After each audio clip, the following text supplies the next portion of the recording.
Барлығыңызға сәлем. Бүгін сіздермен барлығы сүйіп жейтін дамский пальчики тортының рецептімен бөлісемін. Алдымен эклердің қамырын дайындап аламын. Ыдыста сүт және су құйып, оны отқа қойып, үстіне сары май немесе маргарин саламын. Орта отта сүт қайнап, май еріп шығады. Осы кезде отты өшіреміз. Енді мінекей отты өшірдім. Үстіне иленген ұндың барлығын бірден салып, жылдам араластырамыз. Бір араластырғаннан кейін отқа қойып, тағы да жақсылап араластырамын. Оттың жылдамдығы өте төмен болу керек. Қамырымыз жабысып қалмасы үшін және түйіршік болып қалмасы үшін. Осылайша жақсылап араластырып, барлығы бір жерге жиналып, астына қамыр жабыса бастайды. Астына және ыдыстың шетіне жабысып бастаған кезде біздің қамырымыз дайын болып шығады. Мінекей осы кезде отты өшіреміз және қамырды суытуға 4-5 минут аралығында уақытқа қоямыз. Мен ыңғайлы болу үшін басқа ыдысқа көшіріп алдым қамырды. Енді бізге қамырдың үстіне құятын жұмыртқа керек болады. Ең үлкен сорттағы 5 жұмыртқаны алдымен барлығын араластырып және қамырдың үстіне жаймендеп құйып отырамын. Алдымен 4 жұмыртқаны салып, араластырып аламыз қамырды және қамырымыз қою болып жатса 5-ші жұмыртқаны да саламыз.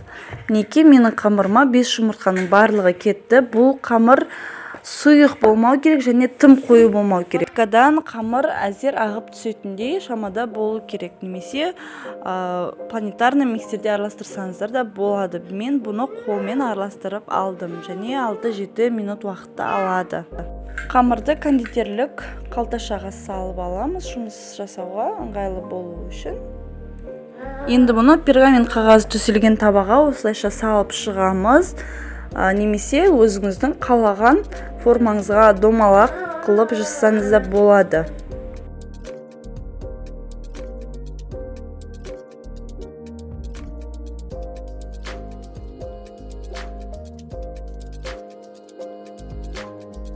Табаға салып алғаннан кейін қызып тұрған 180 градустағы пеште 25-30 минут аралығында пісіреміз және осындай қып-қызыл болып, тіпті қоңырқай болуы керек. Енді сарғайып қызарып бастаған кезде алмаймыз.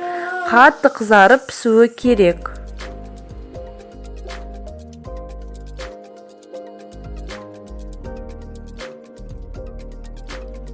Осы қамырдан менде бар жоғы 1 килограмм эклерлар пісіп шықты. Және енді оған крем жасайтын боламыз. Кремге мен 33% сливки және творожный сыр алдым және қант қостым.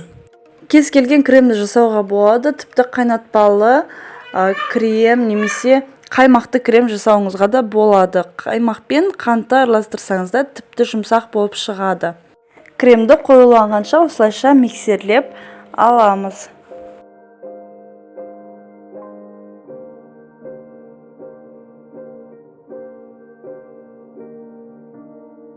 Мінекей крем қою және әдемі болып, дайын болып шықты. Енді эклерге жағып шығамыз. Мен арнайы кондитерлік ыдысқа осылай бірден жинап шықтым.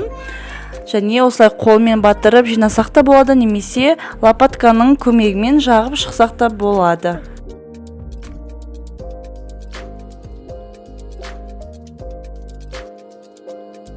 Мінекей барлығын осылай жинап алдық. Енді бұның үстін кез келген қалаған нәрсеңізбен әсемдесеңіз болады. Мен грек жаңғағын және үгітілген фисташки, ерітілген шоколадпен әсемдедім. Осылайша кондитерлік ыдыста 1 килограмм және 300 грамм болып дайын торт менде шықты. Және кішкене ғана крем артылып қалды. Осы рецептпен жасап көріңіздер. Бұл торт барлығына ұнайды және шайға өте жақсы кететін торттардың бірі. Осы оңай және ерекше торттың бірін дайындап, үйдегі жақын жандарыңызды қуантыңыз. Рецепт ұнаған болса, менің каналыма жазылуды ұмытпаңыз. Сау болыңыз.